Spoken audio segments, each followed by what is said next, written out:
আপনারা জানেন আজকে নির্বাচনের এই দিনে সকাল থেকেই কিন্তু আমরা কঠোরভাবে কিন্তু আইন শৃঙ্খলা পরিস্থিতি নিয়ন্ত্রণ করছি এবং সাধারণ ভোটার যারা আছেন তারা যেন নির্বিঘ্নে ভোট দিতে পারে সেটা নিশ্চিত করার চেষ্টা করেছি।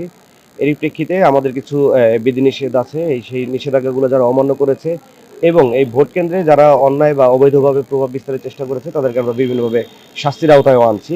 এ পর্যন্ত ৩টি মামলা দেওয়া হয়েছে এবং ৩টি মামলায় ৩০,৫০০ টাকা অর্থদণ্ড প্রদান করা হয়েছে। এইগুলো রাখো। তো